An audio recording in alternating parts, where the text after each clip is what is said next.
ഡൽഹി, ഇന്ത്യയുടെ തലസ്ഥാന നഗരമായ ഡൽഹി ഇന്നൊരു യുദ്ധക്കളമായി മാറുന്ന സാഹചര്യമാണ് ഉണ്ടായത്.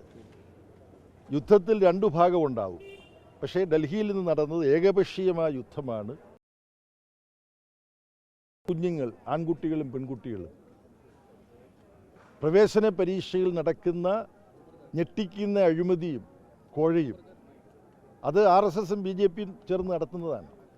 ശ്രീരാമൻ്റെ പേരിൽ സ്ഥാപിച്ച ക്ഷേത്രത്തിൽ തന്നെ ഇവർ പട്ടാപ്പകൽ തീവെട്ടിക്കൊള്ള നടത്തിയവരാണ്. അപ്പോൾ കുട്ടികളുടെ പ്രവേശന പരീക്ഷയുടെ പേരിൽ ഇവർ നടത്തിയ അഴിമതിയെക്കുറിച്ച് കേൾക്കുമ്പോൾ നമുക്ക് അതിശയം തോന്നില്ല. പക്ഷേ ഏതെങ്കിലും കുട്ടികൾ പഠിക്കാൻ പോകാത്ത വീടുകൾ നമ്മുടെ ഇന്ത്യയിൽ ഉണ്ടാവില്ല. അപ്പോൾ യഥാർത്ഥത്തിൽ ഇവിടെ ജന്തർ മന്ദറിൽ നടക്കുന്ന ഈ സമരം ഇന്ത്യയിലെ പള്ളിക്കൂടത്തിലും കോളേജിലും പോയി പഠിക്കുന്ന കുട്ടികളുള്ള എല്ലാ കുടുംബത്തിൻ്റെയും ആവശ്യമാണ്. ഈ പ്രവേശന പരീക്ഷയും വിദ്യാഭ്യാസവും CBSE പരീക്ഷയും സ്കൂൾ പരീക്ഷയും +2 പരീക്ഷയും എല്ലാം നേരെ ചൊവ്വേ നടത്തണമെന്നുള്ളതാണ്. അതിന് കഴിയാത്ത പ്രവേശന പരീക്ഷയുമായി ബന്ധപ്പെട്ട അഴിമതിക്ക് കൂട്ടുനിന്ന ധർമ്മേന്ദ്ര പ്രധാൻ എന്ന വിദ്യാഭ്യാസ മന്ത്രി, അദ്ദേഹത്തിന് ധർമ്മമില്ല, അദ്ദേഹത്തിനൊരു പ്രാധാന്യവുമില്ല. പക്ഷേ പേര് ധർമ്മേന്ദ്ര പ്രധാൻ എന്നാണ്. അദ്ദേഹം രാജിവെക്കണം. അതല്ലെങ്കിൽ അദ്ദേഹത്തെ മന്ത്രിസ്ഥാനത്ത് നിന്ന് നരേന്ദ്രമോദി മാറ്റണം.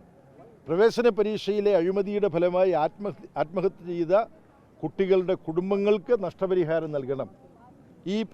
ഇപ്പോൾ നടക്കുന്ന പ്രവേശന പരീക്ഷാ സമ്പ്രദായം അംഗീകരിക്കാൻ പറ്റില്ല. അതാകെ പുതുക്കി എഴുതണം. ഞങ്ങളെ സംബന്ധിച്ചിടത്തോളം ഈ പുതിയ വിദ്യാഭ്യാസ നയം എന്ന് പറഞ്ഞിട്ട് കൊണ്ടുവന്നിട്ടുള്ളത് തന്നെ കച്ചവടവൽക്കരണത്തിനും വർഗീയവൽക്കരണത്തിനും സമഗ്രമായ കേന്ദ്രീകരണത്തിനും ഉദ്ദേശിച്ചുകൊണ്ടുള്ളതാണ്. ആ വിദ്യാഭ്യാസ നയം തന്നെ മാറ്റിയെഴുതണമെന്നുള്ളതാണ് ഞങ്ങളുടെ ആവശ്യം. പാർലമെൻറ്റിൽ ഇത് സംബന്ധിച്ച് നടന്ന കാര്യങ്ങൾ ലോക്സഭയിലെ നേതാവ് സഖാവ് രാധാകൃഷ്ണനും രാജ്യസഭയിലെ നേതാവ് ഡോക്ടർ V. ശിവദാസും ഇവർ വിശദീകരിക്കും. പക്ഷെ ഞങ്ങളിങ്ങോട്ട് കടന്നു വരുന്ന സമയത്ത് ഞങ്ങൾക്ക് നേരെ ബലപ്രയോഗമാണ് ഡൽഹി പോലീസ് നടത്തിയത്. രാധാകൃഷ്ണൻ്റെ കയ്യിലെ രക്തം ഇപ്പോഴും ഉണ്ടോ? ഇത് മാച്ച് കളയരുത്, ഇതിരിക്കണം. അവിടെ നടന്ന പിടിവലിക്കിടയ്ക്ക് ലോക്സഭാംഗത്തിനേറ്റ പരിക്കിൻ്റെ ചെറിയൊരു ഭാഗമാണ്. പിന്നെ ഞങ്ങൾ ഇത് ബാഡ്ജൊക്കെ കാണിച്ചിട്ട് തന്നെയാണ് ഞങ്ങൾ ഇങ്ങോട്ട് വരാൻ ശ്രമിക്കുന്നത്. ഞങ്ങൾ കടത്തിവിടാൻ തയ്യാറല്ല. ഇപ്പോൾ ഞങ്ങൾ വന്നത് ഇത് സംഭവിച്ചിട്ടുള്ളത് ഒരു 9:15 ഞങ്ങൾക്ക് നിങ്ങളെ കടത്തിവിടില്ലെന്നാണ് പറയുന്നത്.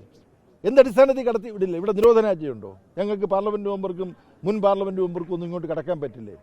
അപ്പം എന്തുകൊണ്ടാണോ ഞങ്ങളെ തല്ലിയൊടിച്ച് വണ്ടിയിലിട്ട് കൊണ്ടുപോകാൻ അവർ തീരുമാനിച്ചാൽ അതും നരേന്ദ്രമോദിയുടെയും അമിത്ഷായുടെയും മോഹൻ ഭഗത്തിൻ്റെയും ഭരണകാലത്ത് നടക്കും.